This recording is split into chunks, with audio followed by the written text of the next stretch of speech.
num período histórico que a gente vem, e é um período histórico marcado pela derrota do imperialismo americano e europeu, por tabela, no Iraque e no Afeganistão. De maneira que, sabe, quando eu virei militante, lá por 1989, eu tinha 15 anos, e comecei a virar militante de esquerda e comecei a defender as ideias da revolução, as pessoas me diziam assim, não dá, cara, se a gente fizer uma revolução no Brasil, os Estados Unidos vem aqui e ocupa o país, certo? Hoje, os Estados Unidos saiu com o rabo no meio das pernas do Afeganistão. Falar que os Estados Unidos hoje vai pegar e vai ocupar o Brasil se tiver uma revolução no Brasil, é óbvio que eles podem. O perigo está permanente. Enquanto existir o imperialismo, certo? O imperialismo americano, europeu, japonês, enquanto existirem, a gente vai estar em perigo. Mas que as condições que eles têm hoje para fazer esse tipo de coisa são muito mais difíceis, são.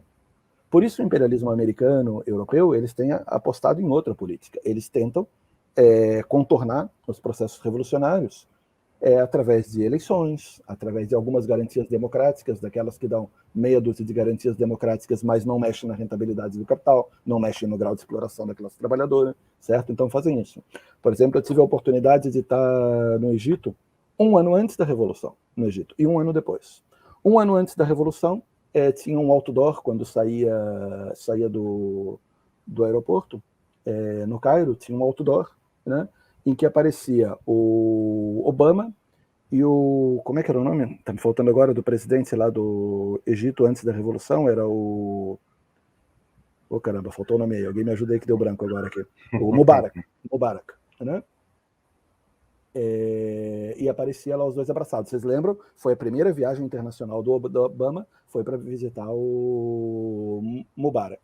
1 ano depois da Revolução, eu volto lá, o mesmo outdoor, na saída do Cairo, e está lá a cara do Obama dizendo, nós apoiamos a sua revolução, certo? Então essa é a política deles.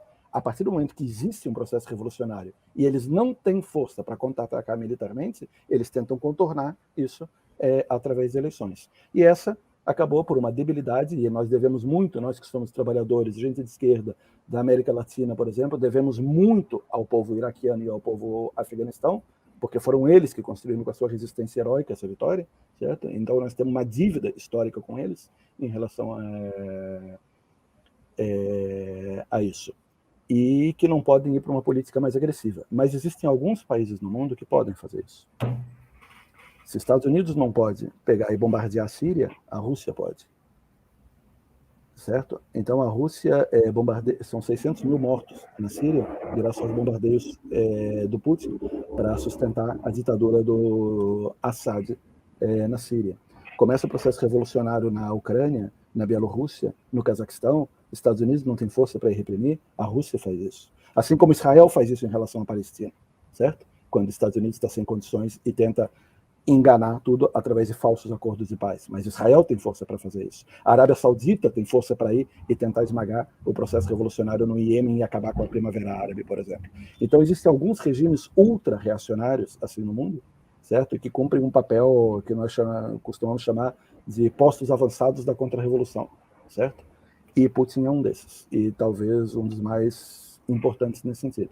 Então, uma derrota de Putin nessa guerra significa eliminar um regime que tem condições hoje, apesar de não ter o poderio econômico dos Estados Unidos e da União Europeia, mas tem aquele potencial de ir para uma política diretamente contra-revolucionária, coisa que Estados Unidos e Europa adorariam fazer, mas a correlação de força interna deles não permite fazer, ou permite com grandes, graves crises internas. Vocês veem agora sobre a própria Ucrânia, o próprio Trump falando, acabamos de sair de uma guerra no Afeganistão depois de 20 anos atolado lá, e agora vamos começar uma no meio da Europa, até parece, certo? Então eles têm essa dificuldade.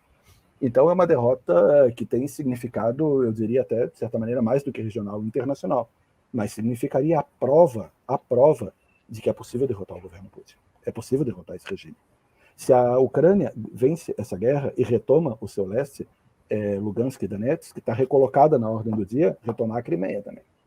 Está recolocado na ordem do dia um novo levante da Revolução Bielorrussa contra Lukashenko. Está colocado de novo na ordem do dia a possibilidade de um levante de novo no Cazaquistão, como nós vimos no começo desse ano, e de toda a região do que era a antiga União Soviética, e em especial no Cáucaso, a ditadura fascista que existe na Chechênia, certo? E nas demais repúblicas do Cáucaso. Então, digamos assim, como é que eu vou dizer? As consequências são... Cara, não sei nem que palavra usar, certo? Mudou muito.